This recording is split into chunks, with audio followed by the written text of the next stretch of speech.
اس video میں chapter 9 prayer کو پڑھا جائے گا۔ پریئر یعنی دعا۔ جیسا کہ آپ دیکھ رہے ہیں اس تصویر میں ایک ننھی سی بچی جو ہے وہ بیٹھ کر دعا کر رہی ہے۔ دراصل یہ ایک نظم ہے جسے ایم اطہر طاہر نے لکھا ہے۔ چلیے مل کر اسے پڑھنا شروع کرتے ہیں اور سمجھنے کی کوشش کرتے ہیں۔ آپ ہی پڑھیے۔ There is, I know, no need for this, no need. یعنی اس کی مجھے معلوم ہے کوئی ضرورت نہیں، اس کی کوئی ضرورت نہیں۔ To say in the monsoon night, show me the straight way, the way of those to whom you have given your grace. یعنی ساون کی رات میں یہ کہنا کہ مجھے سیدھا راستہ دکھائیے، ان لوگوں کا راستہ جن پر آپ نے فضل کیا یا مہربانی کی۔ Not of those who earn your anger, not of those who go astray. نہ کہ ان لوگوں کا راستہ کہ جن سے آپ ناراض ہوئے اور جو بھٹک گئے۔ But when the wind makes noise in the mango tree and the frangipani, لیکن جب ہوا چلتی ہے اور آم کے پیڑ میں اس کا شور سنائی دیتا ہے، اور فرنگی پنی میں بھی، فرنگی پنی جو ہے وہ دراصل اس طرح سے اس قسم کا پھول ہوتا ہے۔ معاف کیجیے گا، یہ جو پہلی دو لائنیں ہیں ان کو الگ سے دیکھ لیتے ہیں۔ But when the wind makes noise in the mango tree, لیکن جو ہوا ہے جب وہ آم کے پیڑ سے جب گزرتی ہے اور جو آواز پیدا ہوتی ہے، اور پھر اب یہ آگے چل کر ایک اور بات ہو رہی ہے کہ اینڈ دا فرنگی پنی، اور اس کے سامنے کوشچن مارک بھی ہے، یعنی ایک طرح سے یہ کہا جا رہا ہے کہ اور جو فرنگی پنی ہے اس کے بارے میں کیا خیال ہے، یعنی اس کے متعلق ایک طرح سے غور کرنے کو کہا جا رہا ہے۔ اور پھر آگے چل کر اسی کے متعلق بات ہو رہی ہے کہ فرنگی پنی جو ہے holds out its yellow richness, I say this not to remind you of me but myself of this and all of you. جیسا کہ ابھی ہم نے تصویر میں بھی اس پھول کی شکل دیکھی کہ کس طرح سے اس کا درمیان کا جو حصہ ہوتا ہے وہ بالکل پیلے رنگ کا ہوتا ہے، تو اس کے متعلق کہا جا رہا ہے کہ وہ کس طرح سے اپنا جو وہ پیلا حصہ ہے وہ کس طرح سے اس کو نمایاں کرتا ہے، اور وہ کس قدر بھرپور اور خوبصورت دکھائی دیتا ہے۔ اور یہ جو منظر ہے، شاعر کہتا ہے کہ اس کے بارے میں میں یہ کہتا ہوں،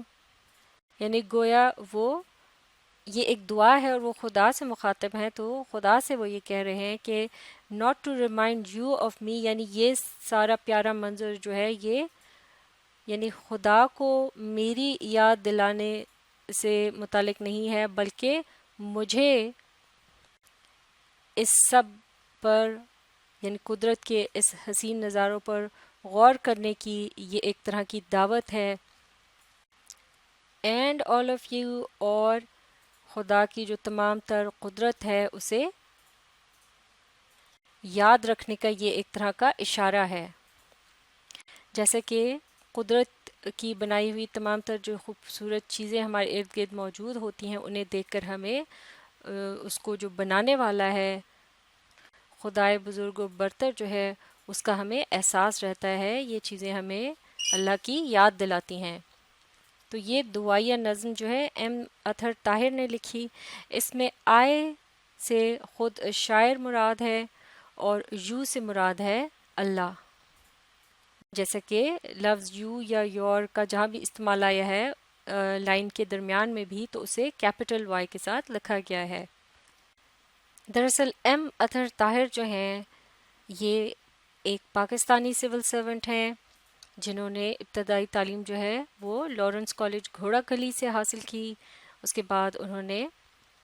آکسفورڈ یونیورسٹی انگلینڈ اور Pennsylvania university U S A سے اپنی تعلیم جو ہے وہ مکمل کی۔ وہ شاعر، ادیب، ٹرانسلیٹر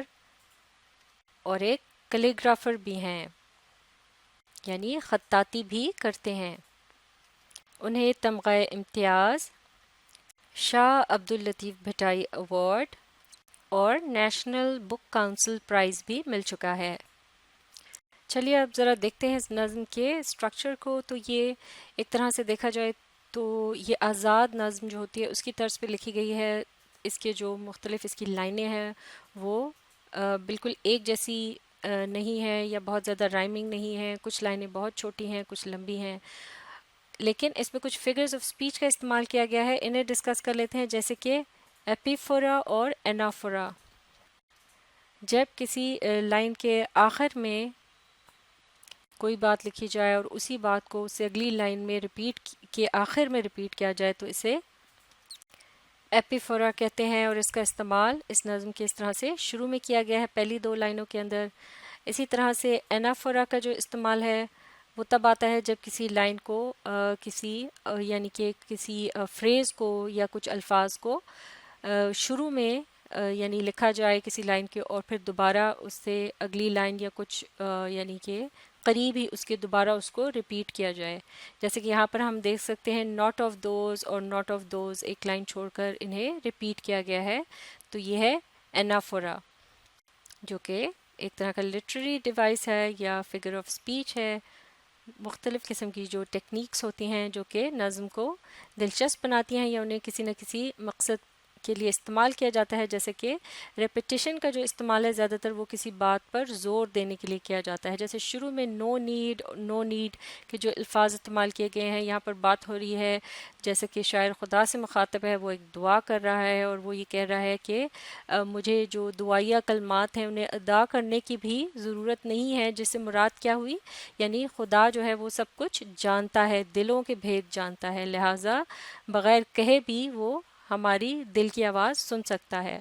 تو ایک طرح سے اللہ کی جو ہے عظمت کا اقرار ہو رہا ہے بالکل ہی دعا کے یا نظم کے شروع میں، اور عام طور سے دعا کو اسی طرح سے اللہ کی بڑائی کو بیان کرتے ہوئے شروع کیا جاتا ہے، تو یعنی کہ یہ ایک انداز ہے اللہ کی بڑائی کو بیان کرنے کا۔ اور پھر یہ جو نظم کا اگلا حصہ ہے اس میں ایک طرح سے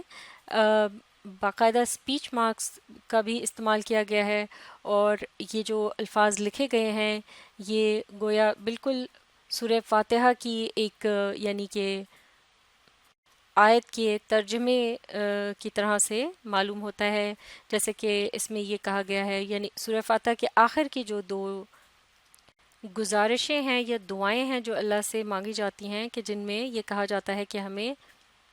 ان لوگوں کے راستے پر چلا کہ جن پر تو نے اپنا فضل کیا، نہ کہ ان لوگوں کے راستے پر جو کہ بھٹک گئے یا جن سے تو ناراض ہوا، معاف کیجیے گا، جن سے تو ناراض ہوا اور وہ بھٹک گئے۔ تو لہٰذا یہاں پر جو فگر آف اسپیچ استعمال کیا گیا ہے اسے الوژن کہتے ہیں۔ اس سے مراد ہے کسی اہم تاریخی واقعے یا کسی بھی اہم بات کی طرف اشارہ کرنا جو کہ سب کو معلوم ہو یا اس کے بارے میں زیادہ تر لوگ جانتے ہوں۔ تو لہٰذا ایک طرح سے شاعر یہاں یہ کہنا چاہ رہا ہے کہ یہ جو التجا ہے خدا سے رہنمائی کی، یہ جو دعا ہے یہ اس کے دل کی آواز ہے، جو بغیر کہے بھی خدا اس کی یہ آواز اسے امید ہے کہ سن رہا ہے۔ اب نظم کے اگلے حصے میں استعمال کیا گیا ہے ایک اور لٹریری ڈیوائس یا فگر آف اسپیچ کا، جسے ریٹرک کہتے ہیں، اور ایک ریٹوریکل کویسچن کے ذریعے اسے استعمال کیا گیا ہے، جیسے یہاں پر اس لائن میں آپ دیکھ سکتے ہیں اینڈ دا فرنگیپنی، اور اس کے بعد سوالیہ نشان، اور عمومی طور پر جو سوال پوچھا جاتا ہے اس کے فوراً بعد ہی خود ہی شاعر یا ادیب جو ہوتا ہے وہ اس کا جواب بھی دے دیتا ہے۔ دراصل وہ سوالیہ طرز جو وہ اختیار کرتا ہے وہ صرف پڑھنے والوں کی توجہ حاصل کرنے کے لیے ایسا کرتا ہے، یا اپنی بات کو اور مضبوط بنانے کے لیے ایسا کرتا ہے۔ کوئی دلیل دینے سے پہلے بھی اس طرح سے اس کے متعلق پہلے ایک سوال پوچھا جاتا ہے اور پھر خود ہی اس کا جواب بھی دے دیا جاتا ہے، جیسے کہ پہلے یہ سوال پوچھا گیا کہ یہ جو فرنگی پنی یا گل یاس جو ہے اس کے متعلق پوچھا جا رہا ہے کہ اس کے بارے میں کیا خیال ہے، یعنی اس کا کیا کہنا، تو ساتھ ہی اس کے بارے میں یہ کہا جا رہا ہے کہ وہ کس طرح سے اپنے جو زردی ہے اسے تھامے رکھتا ہے، اور کس طرح سے وہ ایک منظر جو ہے انتہائی